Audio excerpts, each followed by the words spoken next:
theme we selected for Rethink 2010 was succeeding in the new normal.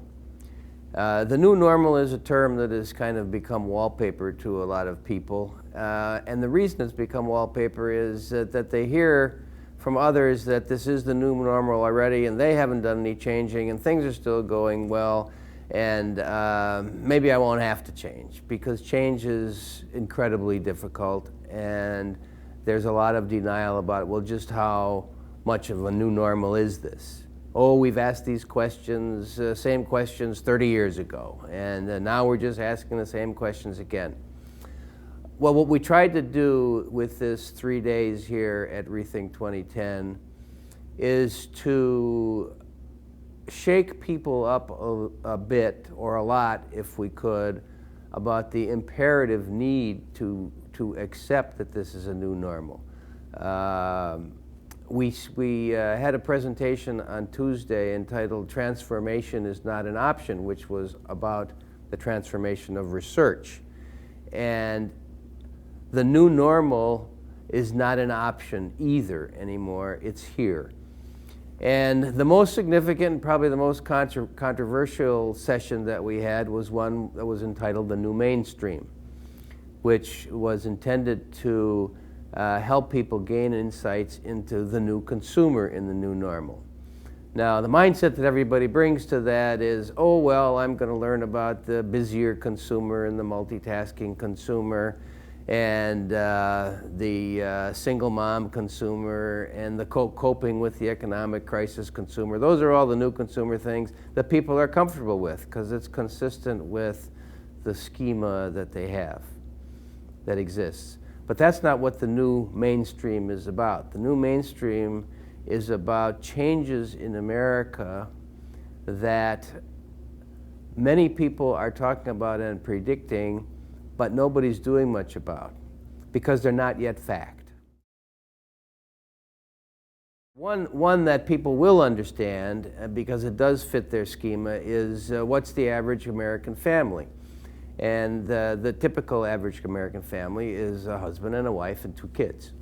When the facts are out, and I'm going to come back to that point, people are going to know that family, that typical icon American family, represents only 22% of American families. The most common American family today is a married couple with no kids. The significance of the marketing differences between targeting those 2 groups is huge.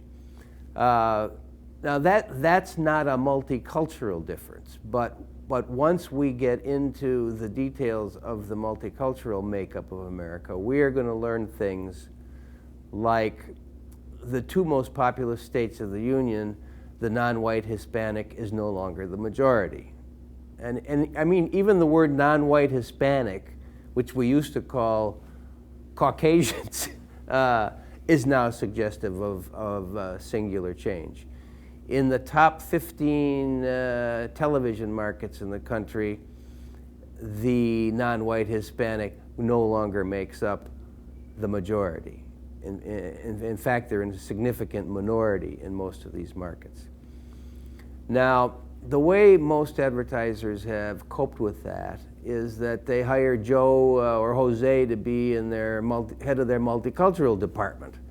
And he or she is responsible for making sure that some thinking is done about these groups. Well, what the census is going to clearly show also, and this will scare CEOs to death, and this is the significance of it, is that 70 to 80% of incremental growth for most brands is going to come from multicultural shoppers. It's already coming from multicultural shoppers. And the reason the 2010 census is so important is all of a sudden these statistics will move from speculation, from prediction, to fact. And CEOs are going to read this, and they're going to learn about the 2010 census, and they're going to ask their marketing people, what are we going to do about this? What are you doing about that? And there are not many companies that are prepared for that. That's why we gave so much attention in our first keynote session to this subject. One of the things we were very fortunate to have in this keynote session is the CEO of Time Warner Global, the largest media company in the world.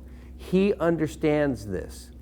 He is a pioneer thinker about the new mainstream. He has been running Time Warner Global and previously the divisions of Time Warner Global he was running using this thinking and these strategies. And you only need to listen to this guy and you understand that he's got answers to questions that reflect the fact that he's been thinking about this for years. They're extremely sophisticated. Somebody asked when he was being interviewed, well, what's the role of research in the new mainstream? And he made a statement that I've never heard anybody make, and probably there's very few CEOs that could make it. And he said, it's very difficult to begin to adopt a new way of thinking. But what I've learned is the following. Use research to discover the similarities that exist between the new mainstream and the groups that you're already comfortable marketing to. And then use that as the basis to begin to think about the new mainstream. That's a very profound, significant thought. And if I believe people are going to go away from this conference not understanding the significance of that Monday session, because I've already got great compliments on, oh, Tuesday was great and today was great and that biometric stuff is great. That's all stuff people understand, and it's comfortable talking about it. The new mainstream is really uncomfortable.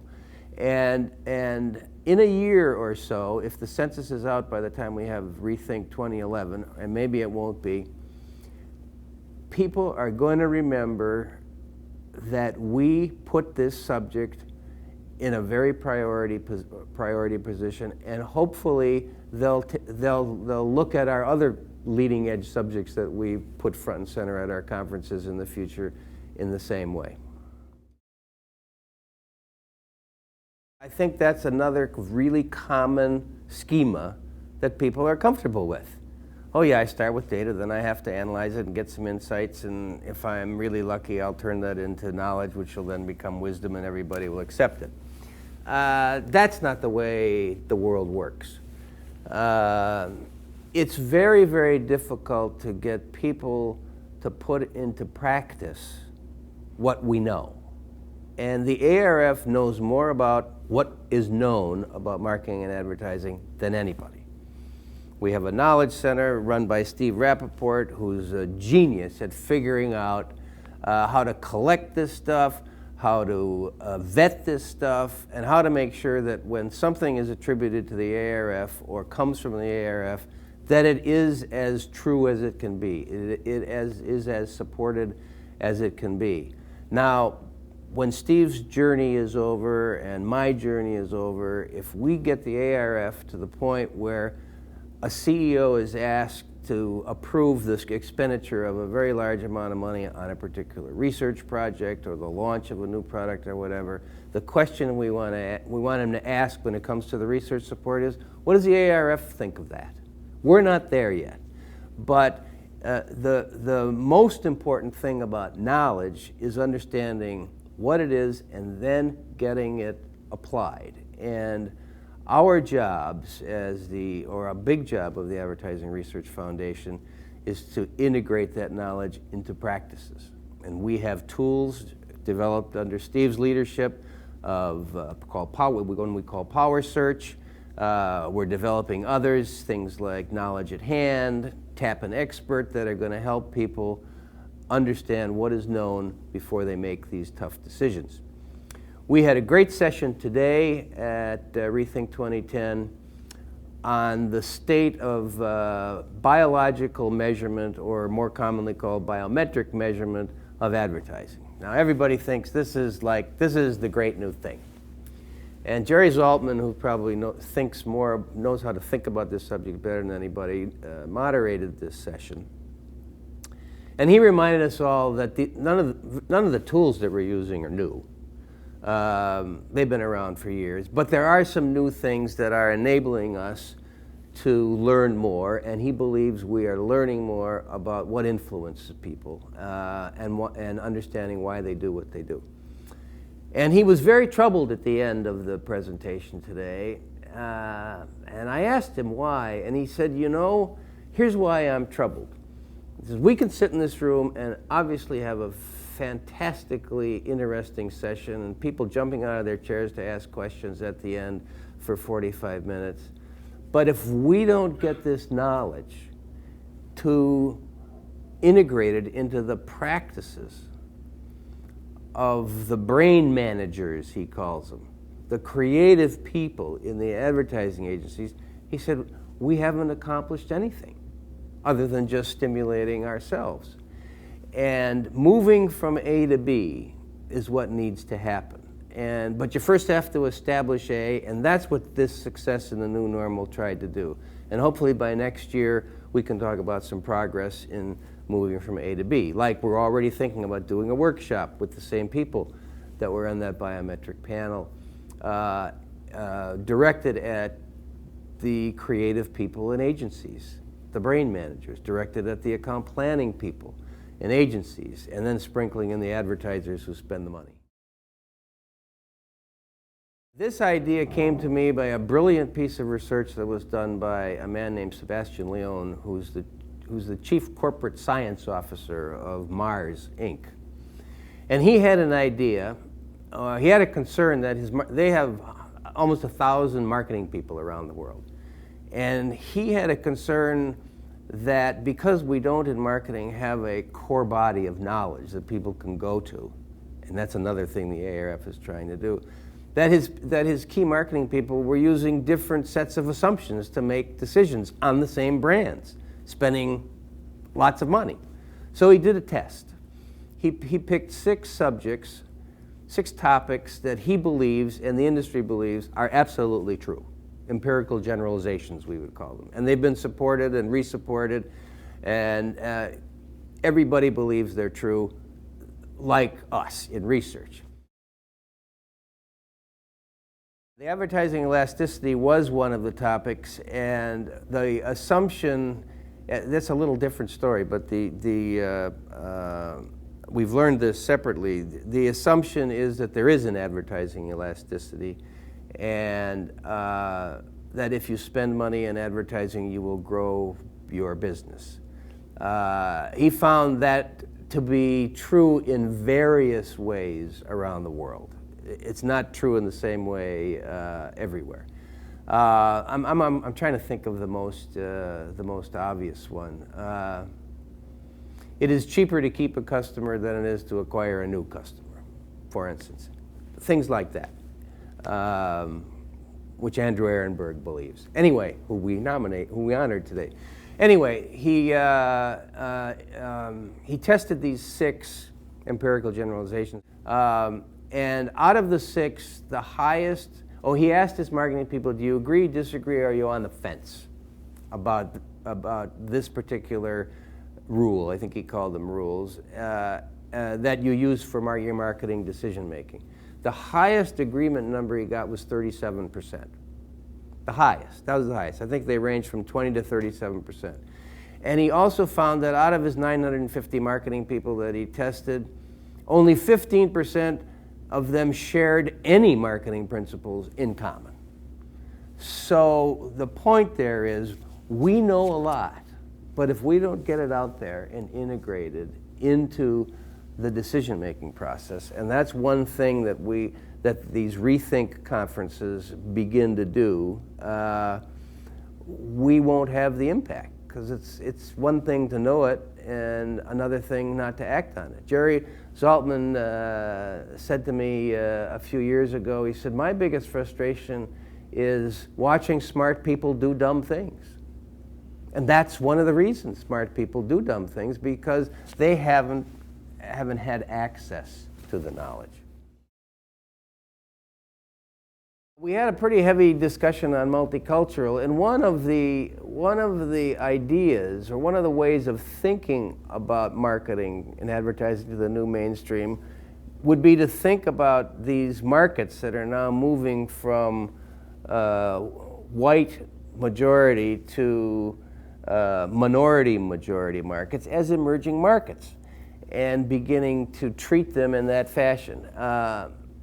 That's a terrific insight and idea, but I'm not aware of anybody who's doing that. Although Jeffrey Bucas did talk a bit about some of their cable channels and their MSOs, or their local stations, that are doing things that are pretty tailored, not pretty tailored, quite tailored to the makeup of that particular market. What's interesting to me is, we're going to have a presentation to end the conference shortly on the influence of culture on the receptivity of people to television advertising. And what we're going to learn is, and this is a study that was done across 5 separate countries: Russia, Guatemala, America, Poland, and Romania. One could argue that America is as culturally different from one place to another as all those countries are, and that we need to be thinking about marketing in America in a way where we reflect the cultural differences. Years ago, I read a book called The 9 Nations, and it was a book written about America and the 9 nations of America, and described the geographical 9 nations of America and the differences, like the difference between the Southwest and the West. Huge, for instance. I mean, NASCAR is really popular in the Southwest, and it's rare you have a race in the West, but what you have is people buying Japanese cars because there's a tremendous Asian influence in the West. We need to revisit that look at America and start thinking about America, because again, the census is going to prove huge differences, and we may have 9 nations or 7 nations or whatever, and we need to begin to take into account cultural differences. The Europeans do it all the time, and we can learn from them. Jim Figura of Colgate, who's on our board, said 90% of Colgate's marketing money is spent in a multicultural way, because it's all global, and that's the environment that exists globally. So I'm getting a good idea here. We need to begin to learn from our global brothers about how to market better in this new multicultural America we have. One of the big issues that kind of got addressed, but not as much as it should, is how should we be thinking about advertising?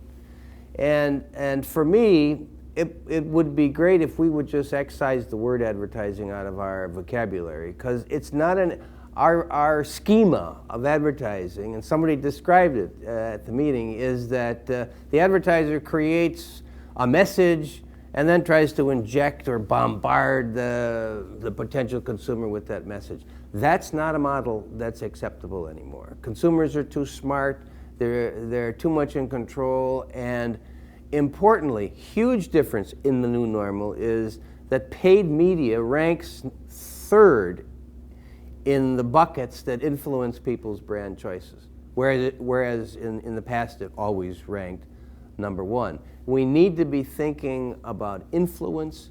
We need to be thinking about how to get influence. We need to think about social media not as media, but as social and as an opportunity for interaction, and help feed the mechanism that exists in social media for people to share, and it's clear that they love to do it. And what are the advertisers trying to do? What are the investment bankers trying to do? They're trying to convince these social media companies like a Facebook to start generating advertising revenue. That's not the right way to think of it. They should start generating revenue from the people who are using Facebook. AOL started that way. AOL had 25 million customers that were paying $20 a month. I was one of them back in the days, because email was that valuable. Imagine if you said, okay, Facebook's not going to cost you $2 a month. You got a teenager in your house? And if you didn't give that teenager the $2 a month, that teenager would probably leave home. Or maybe even $5 a month, because Facebook is so integrated in people's lives. And they could be a $3 billion company like that if 20% of their members started paying for it. this is the kind of new normal thinking I think that, anyway, we try to stimulate it.